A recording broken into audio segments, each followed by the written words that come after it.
today we're going to be looking at a peg bag, or if you're in America it's called a clothespin bag.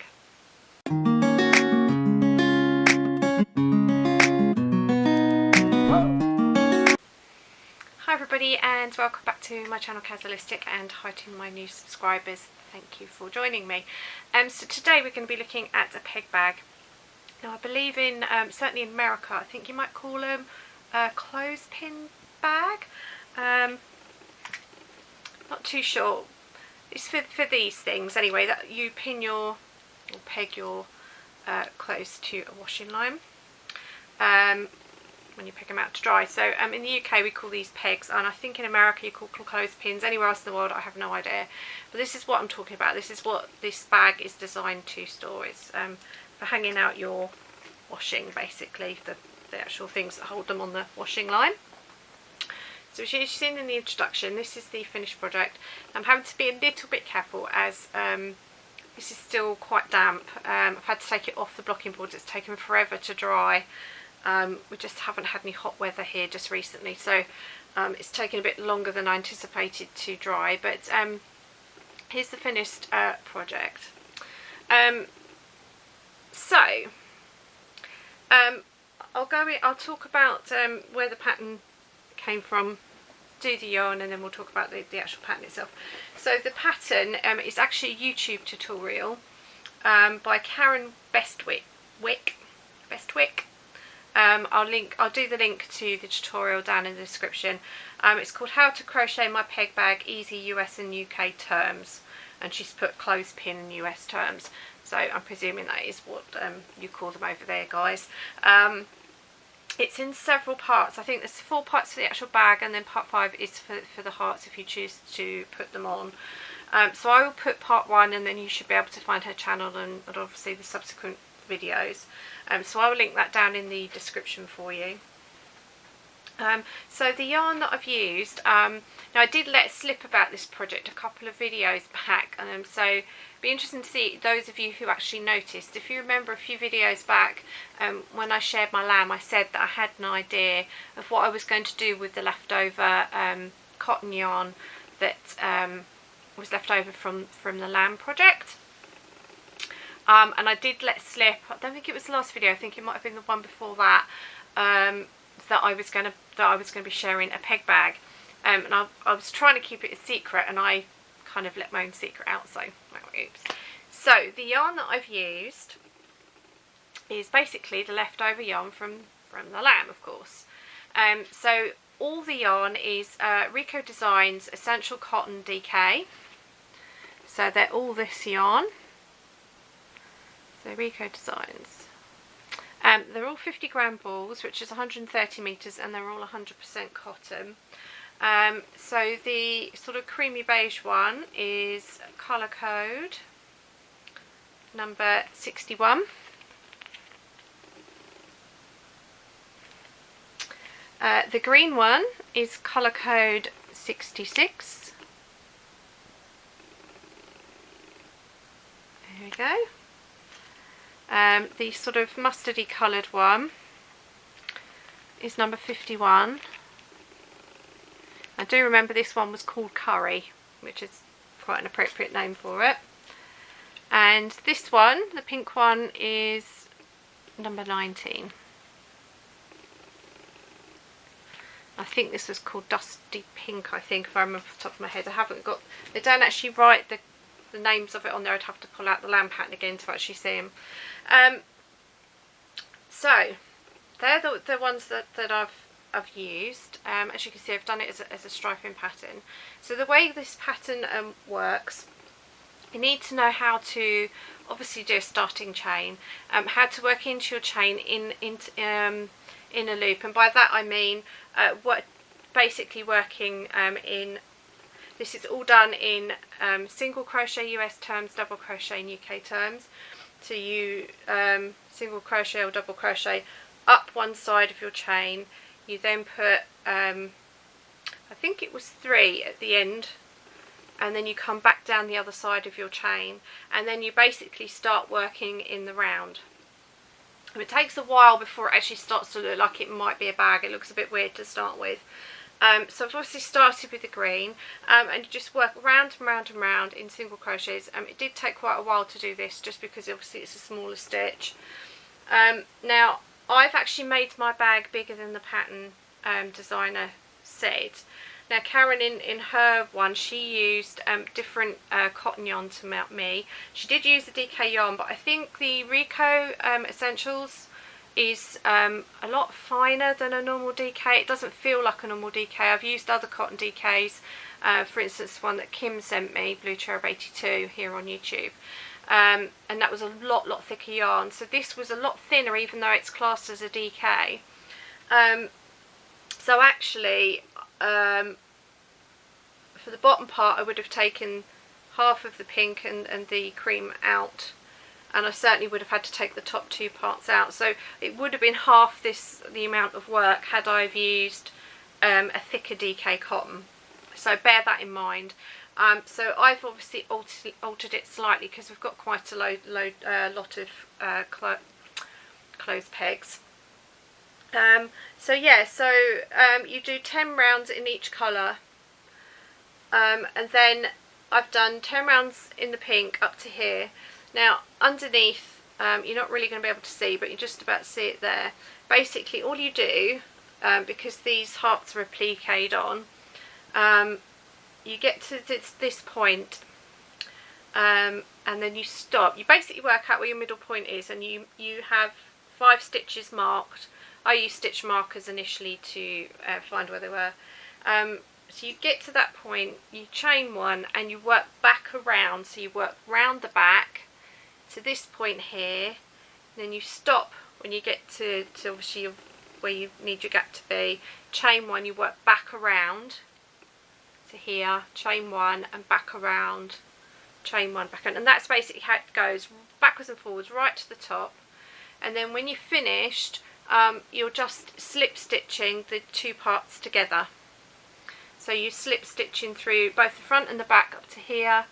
You slip stitch just in the back part for the 5 missed stitches that you've got in your gap, and then you slip stitch the rest together. Now one mistake I did make was I did do my slip stitches a little bit tight, and I've had to really block it to try and make it look straight again. The hearts are just normal applique hearts. She does do a tutorial for it. That's the tutorial I used. The only thing she doesn't show you is how to sew these hearts on. So it was a little bit tricky stitching them on, because obviously this one you can only do it in 2 halves. You've got to make sure you don't catch the back, otherwise you'll completely seal it off. And obviously this part was a little bit easier, but obviously again you've had to miss the opening so you don't close it up. Now as far as hangers are concerned, she actually used a child's hanger. I'm just trying to get it out to show you. And here in the UK she used, I think it was for a 9 to 10 year old clothes hanger. Now because I don't have children, I don't have access to this, but I did have a hanger that came with a garment of underwear, shall we say. Now one thing I will say is that I didn't do, and I should have done, was when I'd done a first few rows I should have checked against the width of my hanger. I was going purely by her tutorial, and I should have checked against the width of my hanger because my yarn was obviously smaller, and I didn't, and I finished it off, and it was only then that I realised I'd made a mistake. Yes, I made a mistake, we all do it. So what I had to do, this hanger was actually this wide, so I've actually had to get scissors, and it took quite a while to get through it, but I've actually had to cut both ends, so as you can see, so it has left it quite sharp. Now what I'm planning to do is just put some tape over the end of it, just so that it won't snag the yarn, and it does now fit. If I was to do this again, I would definitely measure against a hanger and make sure it was a bit more sturdy. So that was my mistake in this. Like I said, I've done probably double the amount of it's basically twice as high as what hers is, but I did want it particularly deep at the bottom, and my yarn was thinner. So they're all things to bear in mind if you want it to fit a specific hanger you've got. You'd have to just adjust your chain at the start. Although your stitch can't be different, you still be working round and round and round and round and round. So it's not a terribly complex pattern if you've got your basics and you're used to working in the round. It is actually quite simple, although it looks quite complicated. So once it's all assembled and you've put your hanger in, you just very carefully put your hanger up in that gap and sort of obviously put your hook through. And your clothes pegs literally just go in there. And that's it. So it's a nice simple pattern, but just be aware of your hanger size and your yarn size, because although I was using a double knit cotton, it was a thinner double knit than what she's called for in her tutorial. As far as I could see, there wasn't a written pattern. I may be wrong on this. The other thing to watch for is, she said when she was doing the starting chain to do your starting chain really loosely. Now I did that because she said cotton yarn works very tight. Well, I've only done a couple of projects with cotton yarn. I've not worked with it very much. It's still quite a new yarn to me, cotton yarn. My tension's usually not too far off. I don't have tight tension unless I'm doing amigurumis usually. So I did do the starting chain at the bottom very loosely.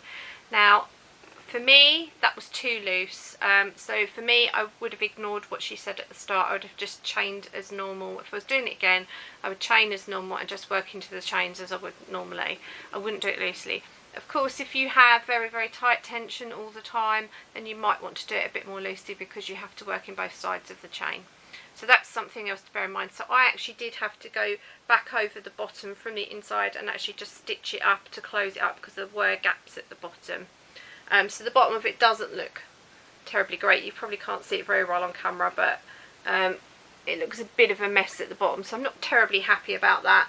But other than that, I think it's come out pretty well.